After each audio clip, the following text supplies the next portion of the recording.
Buongiorno, welcome back to my channel. Today we have a new episode of testing hyped up niche fragrances, and I have again a lot of very exciting hyped fragrances to share with you. This is my first impression. As usual on the series, I always do a follow-up on all of these fragrances where I share with you my final thoughts. I will leave link down below the playlist of all the previous episodes if you want to binge watch them. And without further ado, let's start. You just pitch one randomly. And of course, the first one that I got is a big decant. This is Gourmand Banks Sunset Hour. And if I remember correctly, it was a fruity scent that has a little bit of the summer fun vibe to it. So let's test it. I will actually test it on my skin. Okay. Not what I expected. So I feel like it's not really in the vibe of Gourmand Banks. This is just a mass-pleasing, nice, fruity scent. It has a berry-ish, maybe some peach or nectarine added there, but mostly I smell like a berry, raspberry-like scent. It's quite fresh and has this maybe sandalwood kind of base. So vanilla, sandalwood, and some floral notes, like your typical white floral notes, but mostly I get here like a berry note. It's a nice scent, but not, mind-blowing. Now, in the past, I would have said, don't waste your money on this fragrance, but actually Gourmand Banks, especially now, compared with the price hike of like designer fragrances, is actually worth it. So yes, if you love the brand, you can check it, but it's not so special for you to go out of your way or to blind buy it. It's just a nice, pleasant, fruity, floral fragrance. Let's see which fragrance will come next. Okay, Peregrina, another fragrance that I cannot wait to test. It was quite hyped for a very short time, and I think it was a vanilla fragrance. I don't remember now what people said about this fragrance, but it was like people who were hyping it up were obsessed with it, literally. So let's see. Okay, it's not a vanilla fragrance. It's like complex, so kind of abstract kind of fragrances. So fragrances that are in the vibe of Chanel, they do not smell strictly of something particular. There is a lot of notes, and I always associate like classy elegance with these kind of fragrances. So I'm so happy that it's not a Gourmand sweet vanilla that I expected. I don't know what I'm smelling. It smells musky, floral, and maybe some woody notes, so not at all what I expected. I can't say that I like it or dislike it. It's one of these fragrances that you have to test on your skin and leave it for a while. So actually, I am going to spray it on my other hand and see by the end of this video how it will develop. I really miss these kind of creations, these abstract kind of fragrances. These fragrances where you cannot really pinpoint what you are smelling. It just smells gorgeous and that's it. An elegant, nice fragrance for now. I feel like this fragrance will develop on my skin quite nicely, and let's see my final thoughts. So I will leave my final thoughts on this one at the end of the video. Let's see what is my next fragrance. Oh yes, I don't know how to pronounce this fragrance. It's Accident à la vanille, maybe. I'm so sorry, I never studied French. I just did like a small course long time ago, so I don't really remember a lot. Let's see what this smells like. I expect, of course, vanilla. Let's see. Oh yes, this is nice. This is sweet vanilla fragrance, like bakery vanilla. There is not a lot of perfumery going on here. So it's vanilla, maybe toffee or caramel. It smells edible. It smells delicious. There's something creamy and addictive about it. I can't believe that I'm going to say that I really, really like the scent. Is it something that I would wear, or yeah, I would wear it maybe in winter, but is it something that I would buy? I'm not so sure. It has something very creamy and addictive about it. It's so, so beautiful. A very, very smooth, creamy, rounded vanilla. Delicious. So I would highly recommend it for those who love Gourmand fragrances. But it's quite simplistic. I maybe smell a caramel touch, vanilla, and that's it. It's very condensed, let's say. It smells like condensed vanilla, if that makes any sense. But it's not overly powering, at least from the blotter. So I guess I get the hype on this one. It's a no-brainer for anyone who loves simple vanilla or loves Gourmand fragrances, for sure. Let's see the next one. We have Intoxicated. Yes, finally, I cannot wait to test this fragrance. I am loving Kilian, can I say it? I'm so upset that I never really gave Kilian a chance, because I feel like all the fragrances that were hyped were, I don't know, not really my scent profile, like for example, Love Not Be Shy. But honestly, since I've tested Kilian, I am in love. It's a really great niche house, but overly priced. The price tag is just too much. Let's see how this one smells. Oh, this is quite masculine, actually. I didn't expect that. This is a great masculine fragrance.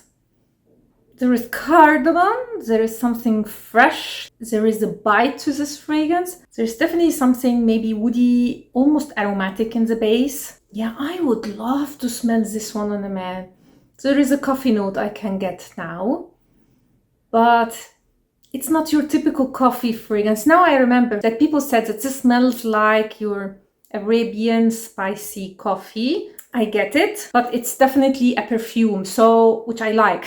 So it's not like you are really smelling a coffee pot, like spicy coffee. It's really well done. I am loving this one. It's a shame that it's too masculine for my personal taste to wear. It's developing quite nicely. It's changing under my nose practically. I'm getting now more the coffee and the cardamom and maybe some nutmeg. Oh my god, this is so good. So good. I absolutely love this fragrance. This gets a big thumb up from me. And if it will have good performance, I would say almost it deserves the price tag. Yeah. And it seems that it will have good performance from how it projects off the paper. Next, let's see, a decant. So yes, this is a brand that I actually almost never heard about. So this is like my cheating fragrance in this video. This is Kajal Infusion velours, or Infusion velours. I know, French, yes. Infusion velours, I think. Now, this brand is a Middle Eastern brand, actually, but it's not your budget-friendly Middle Eastern brand. This is quite expensive, but I think they are all extrait de parfum. Very concentrated fragrances. Ooh, I'm getting it. Guys. This is good. This is spicy, smoky, sweet oud fragrance. Very well done. The oud here is not barnyardy or like off-putting, but it's definitely not also the safest introduction into oud. You know, doing it like that, it smells divine actually. Maybe up close, not so much, but if I, get it in the air, so the sillage is really nice, and it's very strong, very strong scent. I love also the bottle. It's a nice design. I get something sweet, like vanilla sweet. I'm getting incense and oud. This is actually a good introduction into Middle Eastern fragrances. It's not too strong, but it still has all the characteristics, like typical characteristics of Middle Eastern fragrances. So yes, this is a good choice, and I feel like it's very, very, very strong. So I am loving this fragrance. Now, totally honest, is it something that I would buy? I don't know. It's not mind-blowing, but I feel like this brand caught my attention now. It's a really, really beautiful fragrance. If you want something with a Middle Eastern profile, oud, woody, but more westernized, let's say, in a good way, this is a good option. Let's see what we have next. Next, we have a fragrance from Tiziana Terenzi. And it's actually not hyped, but I find it very difficult to get samples of Tiziana Terenzi at a good price, let's say. Let's add this. And the one that I got is Moro di Venezia. And honestly, Tiziana Terenzi is one of the brands that never worked out for me. I didn't test a lot, but what I've tested did not work at all. So let's see how this one smells. Maybe the not hyped one will be like up my alley. Okay, not bad, not bad, not bad. This is powdery, floral, woody fragrance. There's definitely blackcurrant, which I love actually. I know why this fragrance is not hyped, because people who hype fragrances, generally speaking, love fragrances that are very strong, or Middle Eastern like, or like very gourmand fragrances. And this is definitely for Tiziana Terenzi something different. This is, as I said, it's more fresh, it's more soft. It's nice, unique enough, let's be honest, but not at that price point.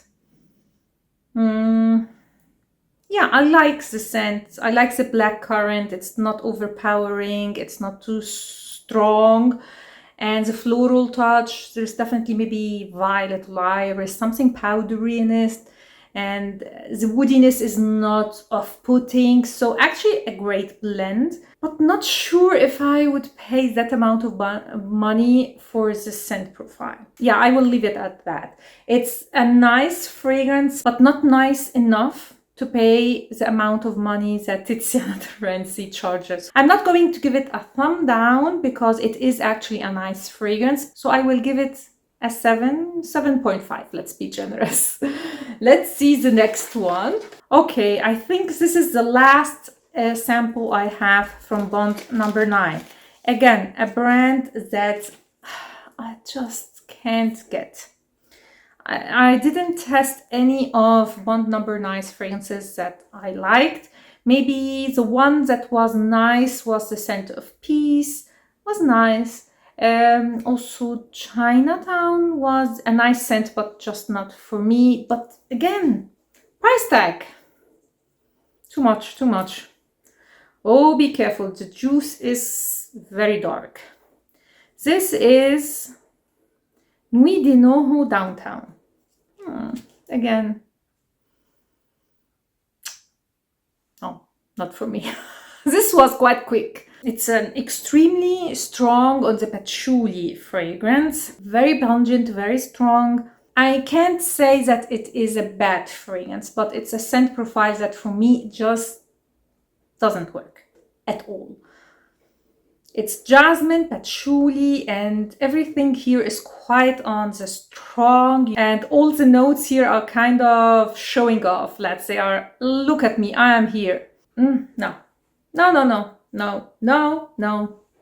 I think I'm finished with Bond number 9. Honestly, I am only intrigued by Madison Avenue, I think it's called, the one in the like pink bottle with like a black bow. So generally speaking, Bond number 9 is just not for me.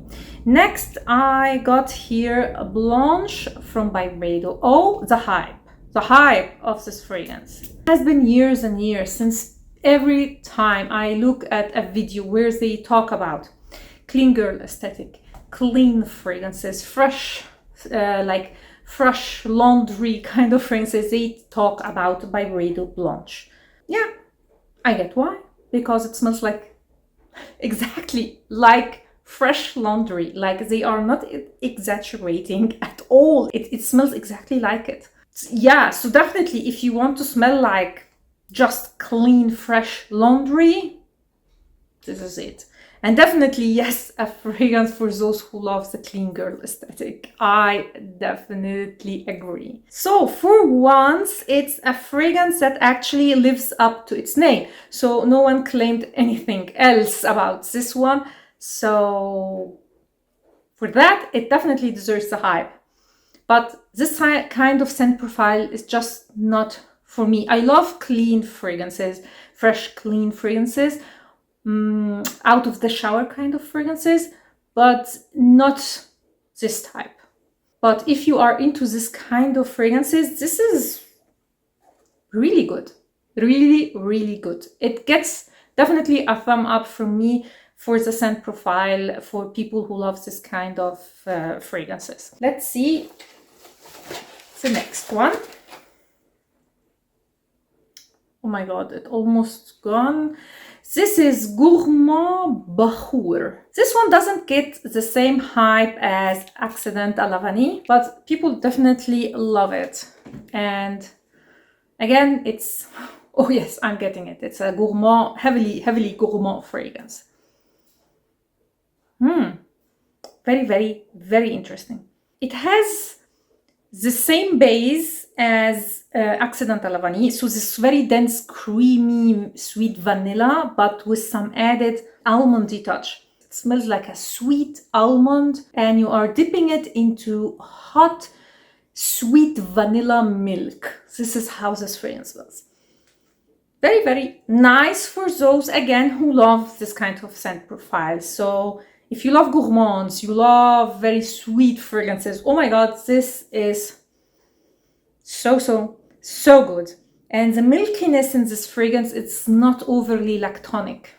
So it's just really, really good. And it's not a perfume, so it smells really edible.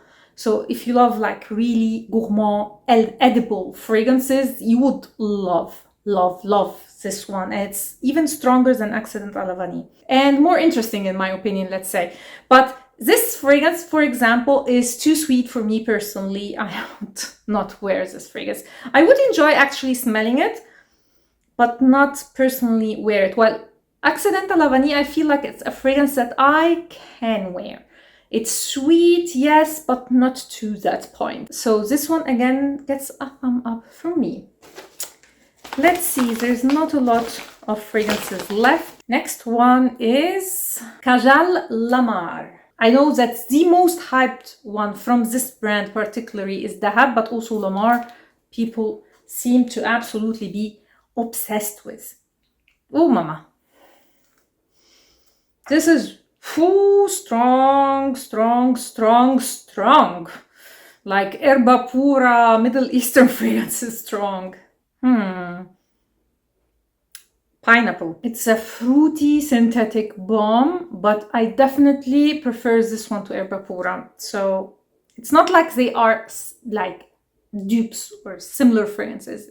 It's in the same category. So if you love these very strong, extremely strong, like overpowering, fruity synthetic fragrances, you would love this one, definitely. I mostly smell pineapple, vanilla, and maybe some floral notes, musk, rose, something like that. And I would actually consider this one a better option to Herba Pura from Zerjov. Yeah, but again, I don't remember the price tag on Kajal, but if it's like Zerjov, I feel like, again, overpriced. If it's not, I would say it's a fragrance that you should try if you love these kind of fruity fragrances, like a fruit bomb. Next we have Zerjov Tony Iommi Monkey Special. I know there is a new one that I didn't try yet. This is the old one. It's ambery and has a little bit of a sweet vanilla touch. It leans masculine. So this fragrance, I don't remember, but it was actually hyped by feminine reviewers as a feminine fragrance that they personally would wear. I am not sure about this one being on the feminine side, but for a man, it's definitely special. Never smelled anything like it. It has also kind of a boozy dark side. I like it, and it smells high quality. It definitely smells niche. Now, does it justify the dirge of price tag? I don't know. I would say maybe for now. I am liking this one. I definitely would compliment someone wearing this fragrance, definitely, because it's unique. It smells rich. It smells rich in the sense that the ingredients are of high quality. It's really, really a great fragrance. I feel like this one actually deserves more hype than what it got. Last fragrance is from the new collection from Penhaligon's. It's the Potions collection, I think it's called. And this is the Audacity. I am really looking forward to do a buying guide on Penhaligon's, guys. I am loving the brand. This fragrance was hyped as a perfect dupe for now the famous Baby Cat from Yves Saint Laurent. And honestly, I would really disagree. Baby Cat was very smoky, very smoky. This isn't. It has a slightly leathery aromatic touch, but very like a small hint. It's mostly vanilla, but like this rich, expensive vanilla, not bakery vanilla. So there is also some slight hint of spiciness, and like all Penhaligon's fragrances, it has this airiness to it. It's really nice. I love this one. This gets definitely a thumb up from me, and I would prefer it to Baby Cat. Not sure that it will have the same performance, because Baby Cat was nuclear when it comes to performance. Now let's get to the ranking. Last place will definitely go to Bond number 9. Oh my god, this is to avoid, in my opinion. I really don't like this fragrance. Then I would go with Moro from Tiziana Terenzi, although it's nice. So the only flop I would say is the one from Bond number 9. Moro di Venezia is more because it's not unique enough. Then I would go with Blanche from byredo, because for this scent profile to pay such amount of money is not worth it, but it is a great clean fragrance. Then I would go with Sunset Hour, just because it's, again, not unique enough. I can't complain about price tag, but the uniqueness of the fragrance is just not there. Then I don't know which one I would prefer from Jousset. I don't know how to pronounce it. Accident à la vanille or Gourmand bakhoor. I like them for different reasons. So yeah, I can choose between these two. So these are the next ones. Next, I would go with Ojar Infusion velours. It's a nice fragrance, but it's not really a unique fragrance. And this is why it's not really ranked high, but it's a gorgeous scent that I would recommend. Then I would go with Lamar. I am ranking it high because I feel it's a better take on this scent profile like Erba Pura. And then I would go with Peregrina from Tamin, because I am liking it now on my skin, but it's just not unique enough to put it in like the last positions. My top 3 is really difficult to choose between. I would say the Audacity would be the next one, just because the scent profile is not unique enough, but I really love the scent, and I cannot wait to test it, because I feel like it will be a fragrance that I maybe fall in love with. Now, the next 2. Extremely difficult. I would go with Tony Iommi Monkey Special. I really love the scent, although it's not a fragrance that maybe I would buy, but I would highly recommend, because it's extremely intoxicating and beautiful. And on number 1, I would go with Intoxicated from Kilian. This is for me my favorite from all the fragrances that I've tested, to the point that I just want to wear it. Also, it's too masculine for me, but it is the most gorgeous coffee spicy fragrance I've ever smelled. It is Intoxicated, really, like the name. So yeah, these were all the fragrances from today's episode. I hope you liked this video and you found it helpful. Please tell me in the comments down below if you tested any of these fragrances and what you think about them. Looking forward to see your comments down below. Thanks a lot for watching and see you next time. Ciao!